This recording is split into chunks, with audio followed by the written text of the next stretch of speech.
Morning, welcome to my daily blog channel. সবাই কেমন আছো? আশা করছি সবাই ভালো আছো। তো চলো আজকের ব্লগটা স্টার্ট করা যাক। আজকে অনেক সকালে উঠে গেছি আর বাড়ির সমস্ত কাজও হয়ে গেছে। আর দেখতেই পাচ্ছ আমি অলরেডি স্নান করে ফ্রেশও হয়ে গেছি। তো চলো, আপাতত এখন তেমন কোনো কাজ নেই, বাজে প্রায় 12টা। তো দুবার চা খাওয়াও হয়ে গেছে আর লাঞ্চও করবো একটু পরে।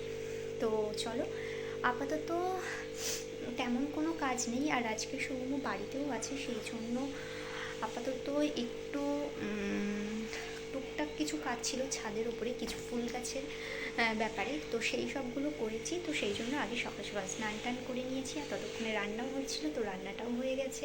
আর আমারও সব কাজ হয়ে গেছে, পুজো টুজো দেওয়া। তো আপাতত এখন তেমন কিছু নেই। সৌম্য গেছে স্নান করে বেরোলে লাঞ্চটা করব, কারণ আজকে একটু তাড়াতাড়ি লাঞ্চ করব, প্রচুর খিদে পেয়ে গেছে।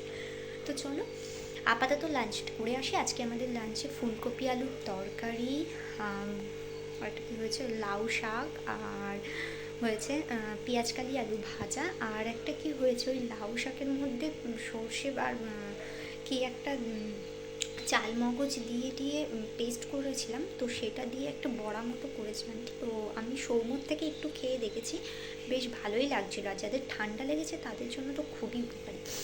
যাই হোক, সেটা আমি আমার ভাগেরটা এখনও টেস্ট করে দেখিনি, সেটা করব। একটু কড়াইতে গরম করে নিয়ে এপিট ওপিট ননস্টিকে, তো সেটাই করব। আজও আমাদের উনুনেই রান্নাটা হয়েছে। তো চলো লাঞ্চ করে আসি। সৌম্যরও এতক্ষণে হয়ে গেছে, বাথরুমে জলের আওয়াজ পেয়ে গেছি আমি। তো চলো আমি লাঞ্চ রেডি করি, তার মধ্যে সৌম্য চলেও আসবে, ঝটপট লাঞ্চ কমপ্লিট করব, তারপর একটু রেস্ট নেব। তো সন্ধে হয়ে গেছে অনেকক্ষণ আগে। আর বিকালে ঘুম থেকে ওঠার পর থেকে শরীরটা একদমই ভালো নেই, ঠান্ডা লেগেছিল বলেছিলাম, কিন্তু মানে সারা দুপুরটা তো শুতে তো পারিনি ঠিক করে, গলা টলাগুলো অলরেডি সমস্ত কিছু ধরে আছে। তারপর সৌম্য ওষুধ আনলো, স্যারিডন খেয়ে চা খেলাম, মাথাটা একটু ছেড়েছে। তো আপাতত আর তেমন কোনো কাজ নেই, কারণ অলরেডি 10টা বেজে গেছে। সন্ধ্যেবেলা থেকে আমি কোনো ব্লগ করতেই পারিনি, কারণ আমার মানে মাথা তুলে বসার ক্ষমতাটুকুই ছিল না। ওষুধটা খাবার পর তো আমি উঠে বসতে পেরেছি, এত অসুবিধা হচ্ছিল। এমনকি কানের পাশে সামান্য মাম্মাম কথা বললে সেটাও আমার খুবই কষ্ট হচ্ছিল, মানে আমি নিতে পারছি না। আমি অলরেডি বিছানা করে রেডি হয়ে এখানে বসে আছি, মাম্মামকে শুইয়ে আমি শোবো, কারণ আর পারছি না।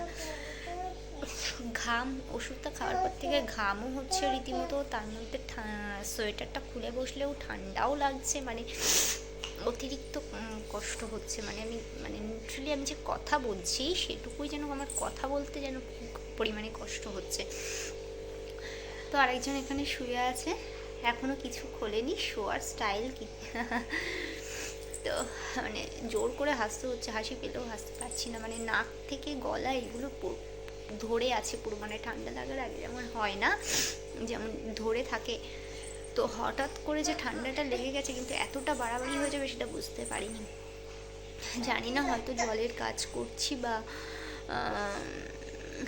আগে জলের কাজ করার অভ্যাসটা ছিল না, কারণ ওই বাড়িতে দিদি কাজ করতো, তো জলের কাজটা করতে হতো না খুব একটা। কিন্তু এখানে আমি বারণ করেছি সৌম্যকে, কারণ আমার ওই সবার কাজ করা খুব একটা পোষায় না। নিজের ঘর নিজের না মুছলে আমার যেন পরিষ্কার বলে মনেও হয় না।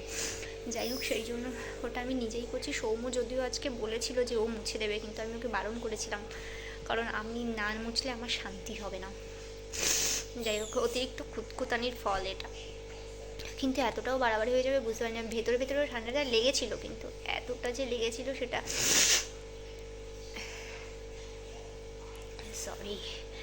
সেটা বুঝতে পারিনি একদমই। তো সৌম্য গেছে একটু বাইরে,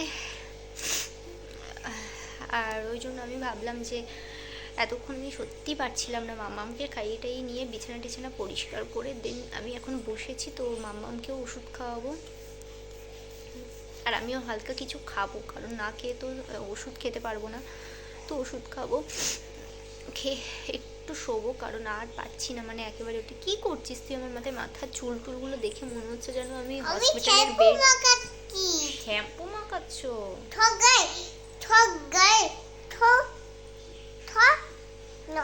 কি শ্যাম্পু মাখাচ্ছ মা তুমি আমাকে?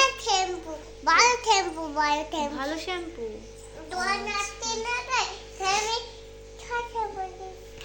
শ্যাম্পু, তা শ্যাম্পুটা কোথা থেকে নিয়ে আসলে গো তুমি? কি শ্যাম্পু, নাম কি শ্যাম্পু? ভালো শ্যাম্পু। এটা অনেক অনেক দাম? 20 টাকা দাম? ওষুধ এনেছো আমার জন্য?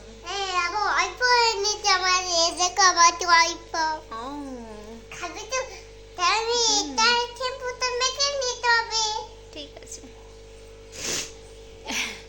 ওরও ঠান্ডা লেগে আছে, মানে ওর আগে লেগেছিল, কিন্তু ওর লাগাটা মানে একটু আজ কাল পর্যন্ত তো নাকে অনবরত গড়াচ্ছিল, আজকে একটু গড়ানোটা বন্ধ হয়েছে।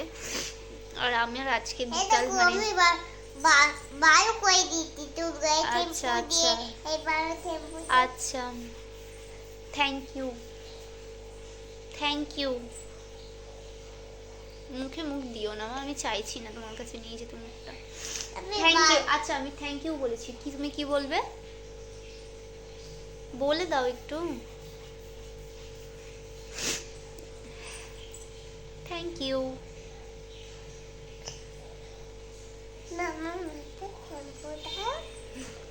যাই হোক, তো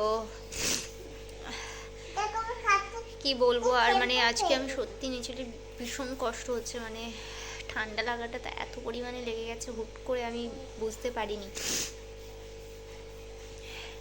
কথা বলতেই পারছি না ঠিক করে। আমি আজকে বেশ বিকালে একটু বেরোনোরও প্ল্যানিং ছিল সৌম্যর সাথে, কিন্তু সেটা আর হয়ে ওঠেনি। আর ও আমাকে বারণ করলো যে ঠান্ডার মধ্যে, তার মধ্যে বাইকে যেতাম, ওই জন্য আরও ঠান্ডা লেগে যেত। না বেরিয়েই সন্ধ্যেবেলা থেকে আমার এত কষ্ট হচ্ছিল, তাহলে জানি না বেরোলে আমার রাত্রে আজকে কী না কি হয়েছে তো হয়তো। যাই হোক, that's all for the day. তেমন কিছুই আজকে তোমাদের সঙ্গে শেয়ার করতে আমি পারিনি। কি খাচ্ছি এটা আমি? ললিপপ আমার খেতে ইচ্ছা করছে না একদমই। তো যেটা বলছিলাম, একদমই আমি কোনো আপডেটস আজকে ঠিকভাবে তোমাদের সাথে শেয়ার করতে পারিনি। ব্লগটা স্টার্টই করেছিলাম দুপুরবেলা থেকে, তো তারপর থেকে তো কোনো কিছুই বলতে পারলাম না। প্ল্যানিং ছিল একটা, সেটাও হলো না, তার মধ্যে আবার শরীরটাও খারাপ হয়ে গেল হঠাৎই। তো সব মিলিয়ে একেবারে গন্ডগোল পাকিয়ে গেছে।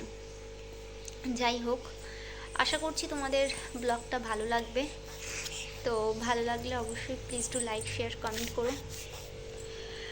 চলো আজকে এখানেই শেষ করছি, দেখা হবে খুব শীঘ্রই নতুন ব্লগে। কি হলো এটা আবার? মেকআপ আমি করবো না এখন, আমার খুবই কষ্ট হচ্ছে।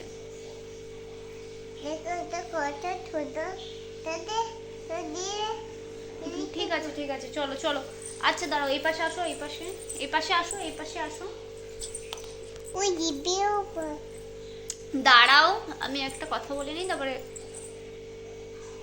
পড়া হয়ে গেছে? আচ্ছা হয়ে গেছে। যাই হোক, যেটা বলছিলাম, ভালো লাগলে অবশ্যই লাইক শেয়ার কমেন্ট করো, আর অবশ্যই চ্যানেলটাকে সাবস্ক্রাইব করো একটু। তো চলো আজ এখানেই শেষ করছি, দেখা হবে খুব শীঘ্রই একটা নতুন ব্লগে। আশা করছি নতুন ব্লগে নতুন নতুন আপডেট আমি তোমাদের সাথে তুলে ধরবো। তো চলো, আমার ব্লগ ভালো লাগলে অবশ্যই সঙ্গে থেকো। আজ এখানেই শেষ করছি, দেখা হবে খুব শীঘ্রই। আমি কি কথা বলবো, আমার আওয়াজ তো বেরোচ্ছে না আরও।